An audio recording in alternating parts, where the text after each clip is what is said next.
Turning now back to Mr. Viersen. You have 3.5 minutes to go, please. Over to you. Well, thank you, Mr. Chair. Mr. Moore, in your time as in your position, is this the first time your department used this emergency planning procedure? It uses it on a sort of sadly on 2 regular basis. So, for example, I think a few months ago where there was the tragic accident in the United States around Rainbow Bridge, you know, the Southern Ontario region had to bring in their emergency planning for that, especially during the period when it could have been considered to be a terrorist attack. So any operational activity at the border, we will bring in our emergency management procedures. Okay, so this is not the first time that this has happened.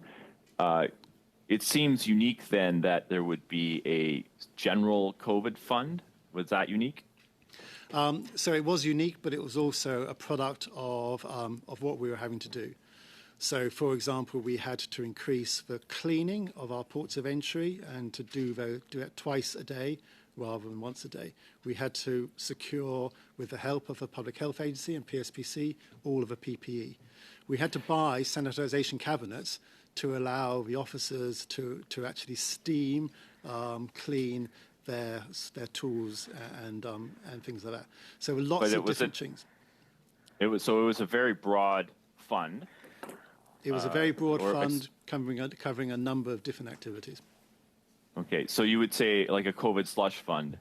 It was definitely not a COVID slush fund. It was an emergency management fund. And in the first year, we provided $5 million to the Information Science and Technology branch to partially cover their costs of the first year of the Arrive Can app. From soup to nuts, you could put that in that fund, or it was basically an expense account. Well, it was an emergency management committee decision. So all decisions went to the emergency management committee who decided what they were going to be funding with that money. Okay. What kind of oversight did the minister have of that particular fund? So the minister had had no oversight on that because we were taking this money from our operational funding. So when the minister has oversight when the mains estimates are agreed or when supplementary estimates are agreed, but that would be the only time the minister would have oversight. Would he have known about this COVID slush fund? He certainly would not. He probably would not have known about the emergency management fund, but I can't comment on whether the president at that time referred to it. So from protective gloves, masks, cleaning equipment to IT sourcing, that would have all gone through the same funding? Yes, and in the first year it was about $20 million in total.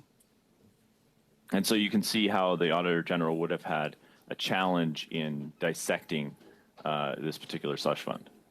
Well, I think I do, and I said at the start, you know, we did not have a separate code for all the different activities. It did all go into this fund, and we learned that lesson. That was a mistake. We should have set up separate codes at the start, but I'm afraid that is part of a problem of being able to identify exactly where the funding went to.